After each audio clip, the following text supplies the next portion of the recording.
서신서들이라는 제목으로 말씀 나누도록 하겠습니다. 우리가 지난주에 1차 전도 여행을 한번 살펴보았습니다. 제가 한 가지 권면 드리고 싶은 것은 이 1차 또 2차, 이 3차 전도 여행의 순서 정도만 이 암기해 주시면 좋을 것 같습니다. 왜냐하면 이 전도 여행 사이사이에 이 사도 바울의 13권의 서신서들이 쓰여집니다. 그래서 어떤 서신이 딱 나왔다. 예를 들어서 뭐 갈라디아서다. 그러면 갈라디아서는 1차 전도 여행과 2차 전도 여행 그 사이에 써진 서신서네. 그러면 바울이 이런 상황 가운데 이 갈라디아서를 썼겠구나. 그게 머릿속에 그려집니다. 그러면 똑같이 설교를 들어도 이 이해의 깊이가 완전히 달라지는 거예요. 그래서 이 사도행전에 나오는 전도여행의 순서와 또 그 대표적인 장소가 있습니다. 사도 바울이 쓴 전략 중에 하나가, 전도 전략 중에 하나가 대도시 공략이거든요. 그래서 큰 거점 도시가 있습니다. 큰 거점 도시. 그래서 그 장소의 대략의 사건만 알아도 이 사도 바울이 쓴 나머지 서신서를 이해하는데 굉장히 도움이 됩니다. 그래서 이 암기해두면 내가 유익한 거니까, 다른 사람이 내가 유익한 거니까, 이 정도 부담은, 드리도록 하겠습니다. 괜찮으시죠? 자, 그래서, 제가 나눠드린 이 유인물을 보시면, 1차, 2차, 3차 전도여행, 그 앞글자만 따가지고 이렇게 딱 나왔습니다. 요거는, 이제, 어디 주석을 보고 이렇게 정리한 게 아니라, 제가 직접 성경을 보고 정리한 겁니다. 그렇기 때문에 정확하지는 않습니다. 정확하지는 않아요. 하지만, 요 정도만 알아도 그 거점 도시들로 해서 요약해서, 예를 들어서 우리가 한국에서 인도네시아로 이렇게 단기 선교 간다 그러면 왜 직항도 있겠지만 그 북경을 경유한다든지 경유할 수 있지 않습니까? 한 12시간 정도 체류한다든지 그러면 나 중국 가봤어, 북경 가봤어 이렇게 할 수도 있잖아요. 근데 그런 이제 거쳐가는 곳은 다 빼고 이제 주요한 곳만 다 넣었기 때문에 다 있는 것은 아니지만 요 정도만 이렇게 암기해놔도 상당히 도움이 된다라는 겁니다. 그래서 1차 전도여행은 이렇게 이제 외웠습니다. 안실구버 비루 더루이비 버앗안 이렇게 외웠어요. 한번 혹시 실례가 안 된다면 한번 따라 해주시면 감사하겠습니다. 자, 안실구버 비루 더루이비 버앗안.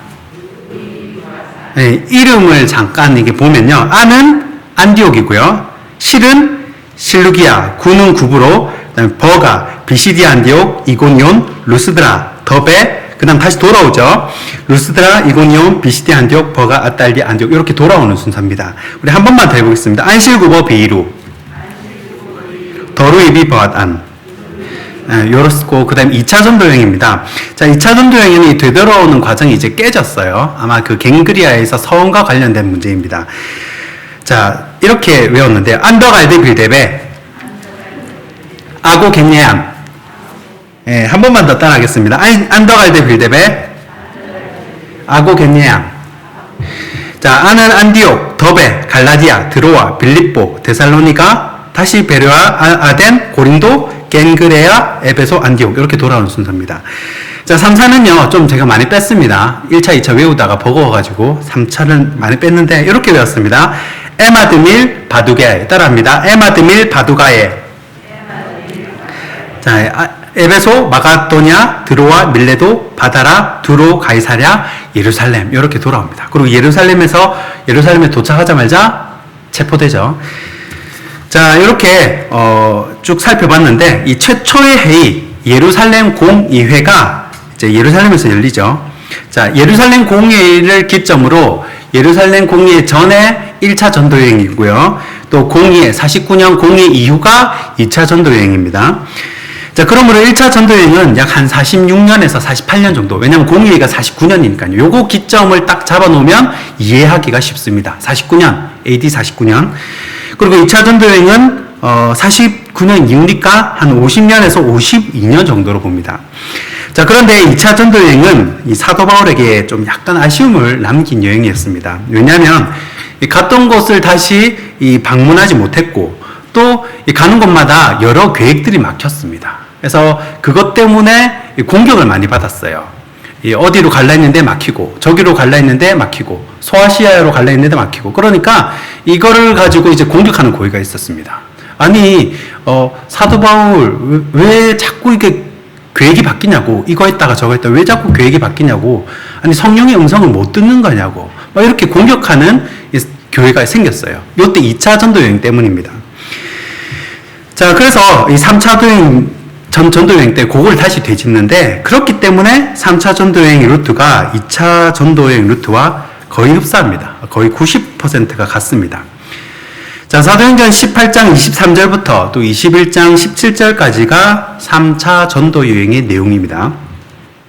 자, 사도 바울이 바로 안디옥에서 갈라디아로 갑니다. 그러니까 2차 전도 여행은 제가 한번 준비를 하다가 한 70%, 60% 정도까지 이렇게 준비를 했다가 요걸 이렇게 하려니까 사도행전이 다음 주에는 없잖아요. 오늘이 마지막이잖아요. 그래서 이 2차 전도 여행은 과감히 뛰어넘고 이 3차 전도 여행부터 이제 마무리를 하려고 합니다. 자, 2차 사도 바울이요, 바로 이제 안디옥에서 이제 갈라디아로 갑니다. 그런 다음에 2차 때 에베소를 방문했었잖아요. 더 머물면서 사도 바울 말씀이 너무 좋으니까 복음을 전해줄 것을 요청을 했는데 이 사도 바울이 급하게 이제 거절을 합니다. 다음번에 오겠습니다라고 급하게 예루살렘에 돌아오게 되죠. 그래서 오늘 2차 전도 여행은 다루지 않지만 2차 전도 여행 중에 이 갱그레아가 있습니다. 거기서 머리를 깎았죠. 그 말은 아마도 이제 이 서원이 한번 깨지지 않았나. 서원이 깨지면 빨리 예루살렘에 돌아와서 이 제사 드리고 뭐 그런 그게 있어요. 그래서 한번 깨지지 않았나 그렇게 보는 겁니다. 자, 그리고 예루살렘 교회에 가서 인사를 하고 자유의 몸이 되었습니다. 그래서 사도 바울이 안디옥에 오자마자 며칠 안 돼서 곧바로 전도 여행을 떠납니다. 자, 지나가는 길에 에베소를 바로 들리는데 에베소는 소아시아 지역에서 가장 대표되는 항구 도시입니다. 이 에베소에서 2년 3개월간 머물면서 두란노라는 곳에서 복음을 전합니다. 그런데 문제는 에베소에서 2년 3개월 동안 머무는 동안에 여러분 지도를 한번 보시면요, 이 왼쪽 상단에 마케도니아 되어 있어요. 그죠? 마케도니아. 그리고 밑에 청색 있잖아요. 청색. 약간 청록색 되어 있는 부분이 아가야 지역입니다. 그 마케도니아 지역과 아가야 지역 사이에 고린도라고 보일 겁니다. 고린도. 이 고린도 지역에 이 고린도 교회의 소식이 들립니다. 자, 2차 때 바울이 1년 6개월 동안 애를 써서 복음을 전했던 곳이 바로 고린도 교회예요. 그런데 이 고린도 교회에서 어떤 문제가 생겼냐면 대략의 이 문제들을 요약하면 5가지 정도 문제가 있었습니다. 이 첫 번째 문제는 바로 당파를 짓는 거예요. 분열이 된 겁니다, 교회가. 이 고린도 교회는 사도 바울이 개척한 교회입니다. 그런데 이 사도 바울의 약점이 뭐냐면 이 고린도후서에서 자신도 그 약점을 인정을 하는데 이 사도 바울이 말주변이 없는 겁니다. 말을 잘 못해요. 이 사도 바울을 글로 대하면요, 이 필력이 상당합니다. 딱 글 보면 야, 이 사람 누구냐 한번 만나보고 싶다 할 정도로 글을 굉장히 기가 막히게 잘 써요. 이 배운 사람이잖아요. 그런데 이 정작 이 사도 바울이 왔다 해서 가서 이 설교를 들으면 좀 너무 실망스러운 겁니다. 우리 그런 경우 있잖아요. 책에서 너무 글을 잘 쓰는 목사님인데 정작 이 설교 들어가면 좀 아닌 경우.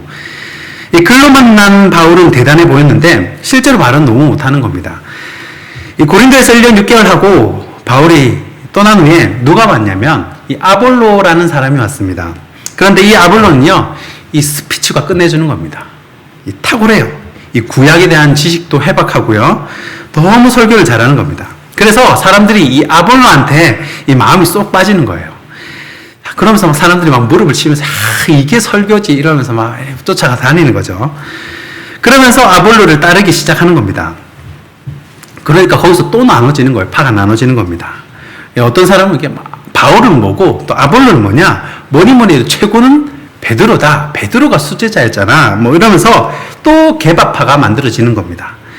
그래서 이 바울파가 있고 또 아볼로파가 있고 개바파가 있는 거예요. 여기서 한 개의 파가 더 들어오는데 뭐 바울, 아볼로, 개바 뭐 그런 게 무슨 능력이 있냐? 역시 그리스도파가 최고다.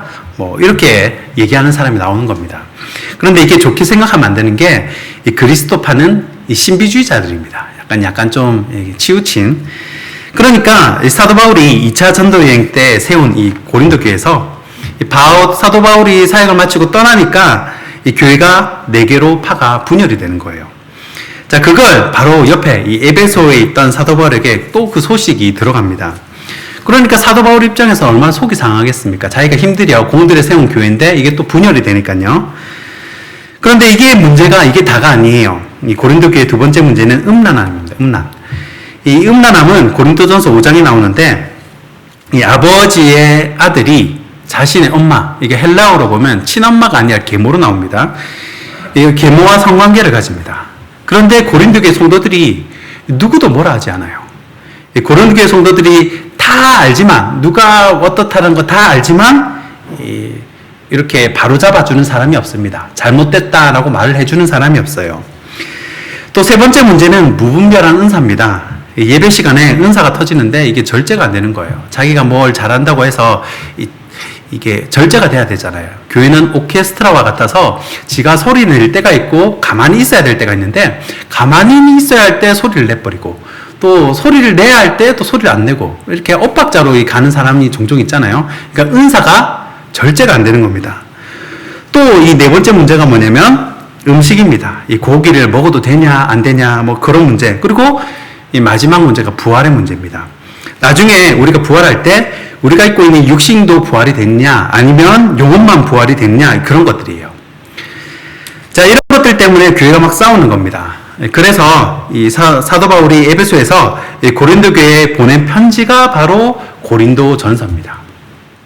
자, 그러니까 사도 바울이 개척했던 교회 중에 가장 사도 바울을 힘들게 했던 교회, 모든 교회를 통틀어서 그 1세기 모든 교회를 통틀어 가지고 가장 힘들게 했던 교회가 바로 고린도 교회예요. 자, 바울이 3타 여행 중에 에베소에서 고린도 교회의 문제들을 알고 편지를 씁니다. 그게 고린도 전서라 그랬어요. 그리고 그 편지를 받고, 여러분, 그 고린도 교회의 문제가 해결이 됐겠습니까? 해결이 안 됐겠습니까? 해결이 안 됐습니다. 그러니까 후서를 썼겠죠. 이 고린도 교회의 파만 4개입니다. 바울파, 아볼로파, 게바파, 그리스도파. 자, 그 사람들에게 사도 바울이 편지를 씁니다.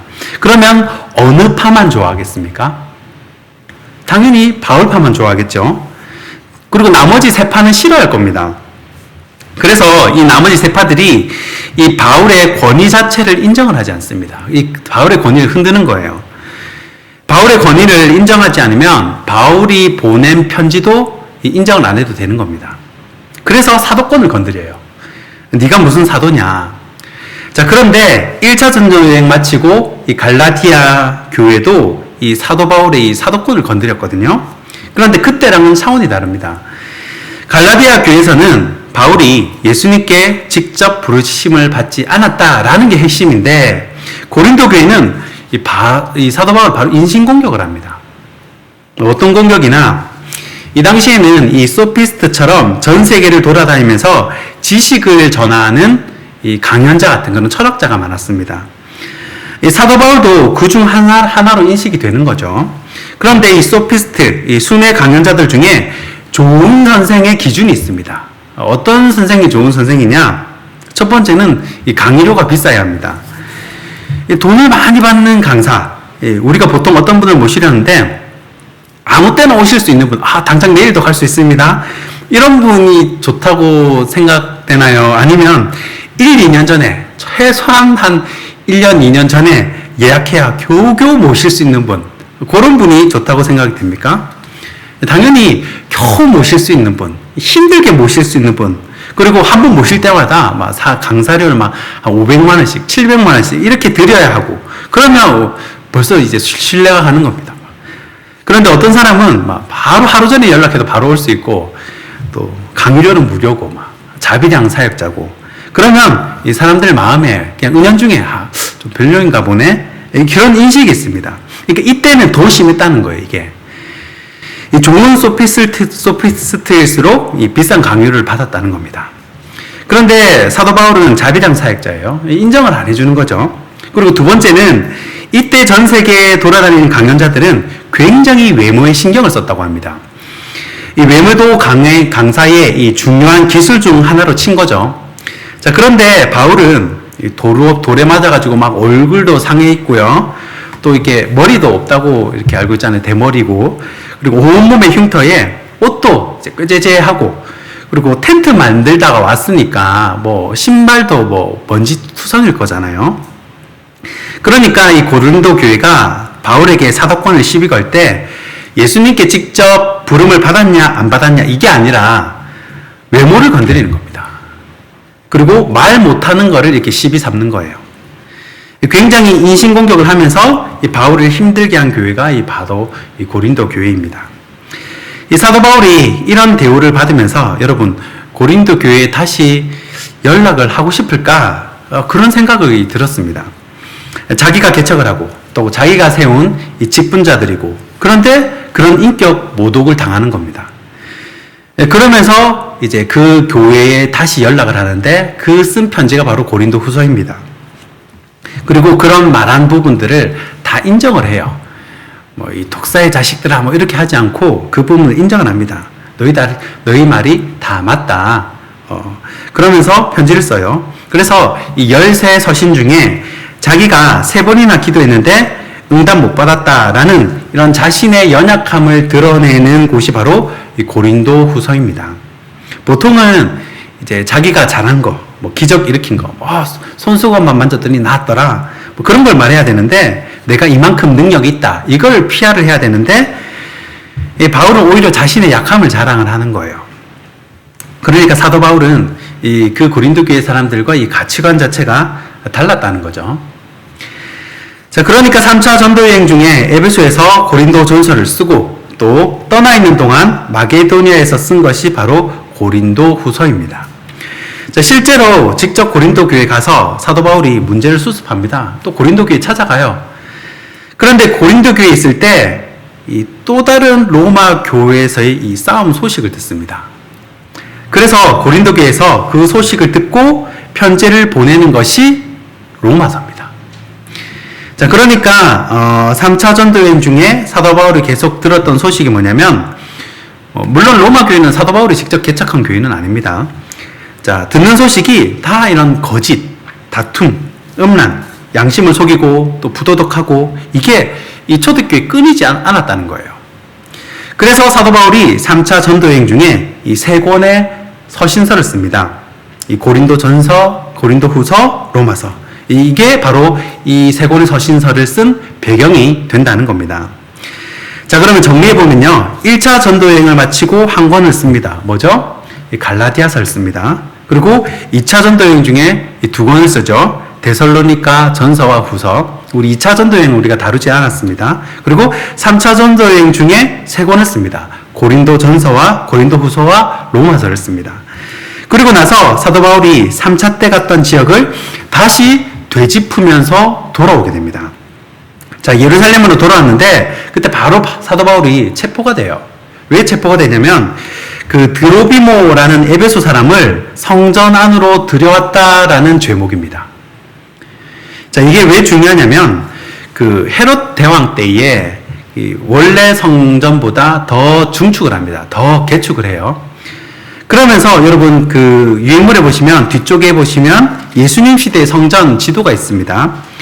자, 거기 보시면요. 원래 이제 성전은 여기에 보시면 여인의 뜰이라는 것을 더 증축을 해요. 그 헤롯 대왕이. 그래서 예수님 당시에는 이 여인의 뜰까지 성전이라고 불렀습니다.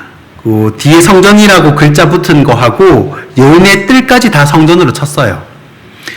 자, 문제는 여인의 뜰을 포함해가지고 이 성전 전체에 한 1.1m 50 정도 되는 그런 뭐 높지 않은 낮은 담을 다 쌓았습니다. 보시면 딱 봐도 그렇게 높지는 않죠. 그런 담을 다 이렇게 둘레 쌓았습니다. 쌓고, 그리고 그 담 중간중간에 뭐라고 이렇게 팻말을 써놨는데, 뭐라고 팻말을 써놨냐면 이방인이 넘으면 죽음으로 다스린다라는 팻말을 곳곳에 이렇게 딱 달아놓은 거예요.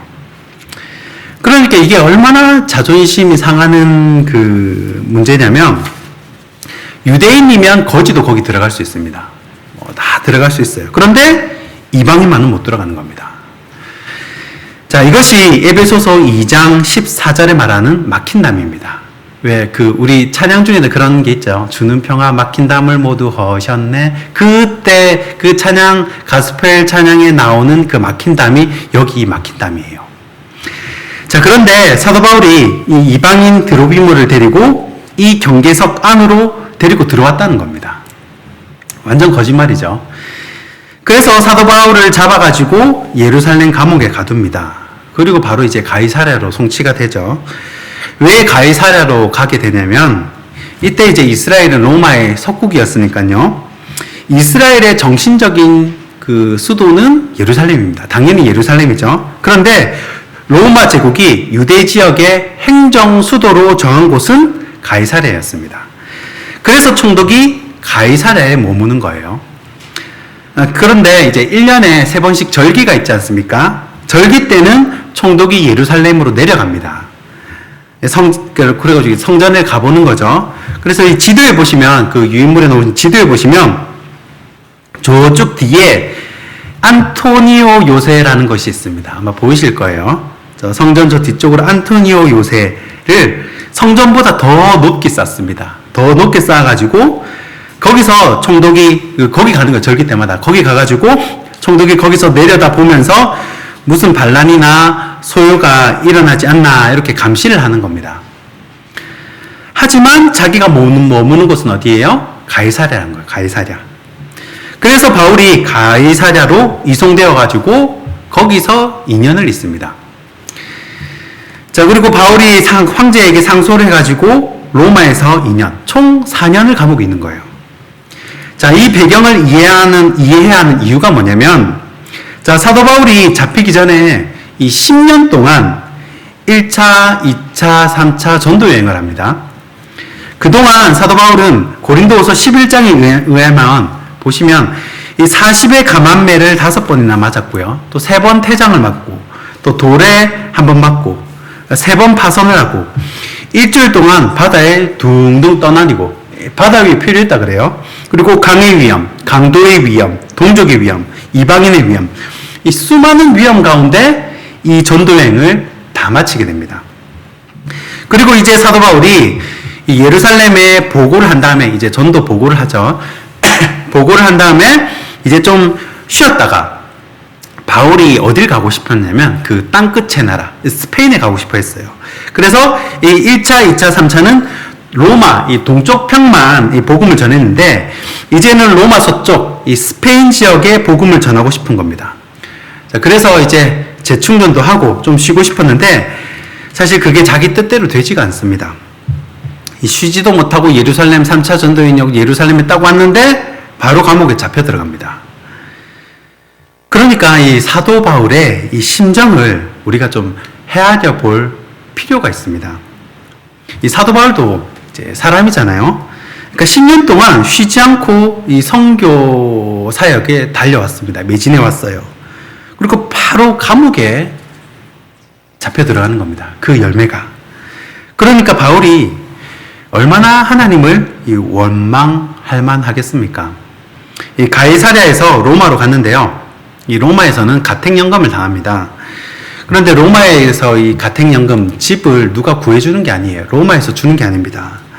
내가 집을 구해서 내가 그 집 비용을 충당하면서 재판 받을 때까지 그 안에 있어야 돼요. 그러니까 돈을 누가 줘요? 자비량 사역자인데. 그러니까 빌립보서에 보면요. 이때 바울의 이 재정적인 압박이 상당합니다. 돈이 없겠죠. 그러니까 전도 여행하면서 자신이 텐트 만들면서 생계를 이어갔으니까 그때 그 재정적인 압박, 몸이나 또 성합니까? 온몸에 상처고 건강도 좋지 않고 그러면서 사람들은 이때 한 명씩 떠나갑니다. 그러니까 그 섭섭함, 억울함, 그 수많은 감정 가운데 기록한 편지가 뭐냐면 빌립보서입니다. 여러분, 빌립보서 주제가 뭐죠? 주 안에서 기뻐하라. 내가 다시 말하노니 기뻐하라. 이걸 보면서 이 사도 바울이 진짜 이 세상 사람 보면 이 미친 거 아니면 그게 진짜 복음의 능력입니다. 그 억울함, 섭섭함, 분노로 교회를 대하기 합당한 사람이 사실 이 당시 사도 바울이거든요. 그런데 그때 바울이 하는 말이 기뻐하라는 겁니다. 내가 다시 말하노니 기뻐하라. 그래서 바울이 이 60년, AD 60년에서 62년까지 감옥에 갇혀 있으면서 기록한 서신을 이 옥중서신이라고 하는데 이 총 4권을 기록합니다. 이 에베소서, 빌립보서, 골로새서, 빌레몬서, 앳빌골문 그러죠. 그래서 뒤쪽 부분에 이렇게 제가 빈칸을 비워놨습니다. 그래서 정리해 보면요, 사도 바울은 1차 전도 여행을 마치고 이제 한 권을 쓰죠. 그 한 권이 뭡니까? 갈라디아서를 씁니다. 그리고 2차 전도 여행 후에 2권을 씁니다. 데살로니가 전서, 데살로니가 후서를 씁니다. 그리고 3차 여행 중에 3권, 고린도 전서, 고린도 후서, 로마서. 그리고 로마에 압송돼서 이제 가택연금을 당하잖아요. 그때 이제 4권을 씁니다. 옥중서신이라는 거. 자, 에베소서, 빌립보서, 골로새서, 빌레몬서 요 4권을 씁니다. 그 다음에 풀려나서 마지막 이 4차 전도 여행을 합니다. 그때 사도 바울이 네로 박해로 인해서 참수를 당합니다. 그때 쓴 편지가 3권, 우리는 그것을 목회서신이라고 합니다. 디도서, 디모데전서, 디모데후서. 자, 그것이 이 사도 바울 13서신 전부입니다. 자, 말씀을 정리해 보겠습니다. 이 신약이 총 27권입니다. 그죠? 27권인데 그 중에 거의 절반 정도에 해당하는 13권이 이 사도 바울이 쓴 서신입니다. 그렇기 때문에 이 사도행전을 쭉 공부하다 보면서 이 사도 바울의 생애를 공부해 보는 것이 이 바울 서신을 이해하는데 굉장히 도움을 줍니다. 그래서 오늘은 대략의 서신서들이 쓰여진 시기 그리고 배경을 살펴봤고 또 사도 바울이 가졌을 그 심경, 그 마음도 헤아려 보았습니다. 바울은 진짜 이 땅에 소망을 두고 살지 않았습니다. 이 조금도 보면 이 사도 바울이 하는 말이나 이 태도를 보면 진짜 1도 이 땅에 소망을 두고 살지 않았습니다. 그러면 뭔가 더 좋은 것을 보았으니까 그렇게 다 포기하고 산 것이 아닌가. 저와 여러분 모두가 그 좋은 것을 선물로 받는 은혜가 있기를 주님의 이름으로 축원하고 축복합니다. 기도하겠습니다.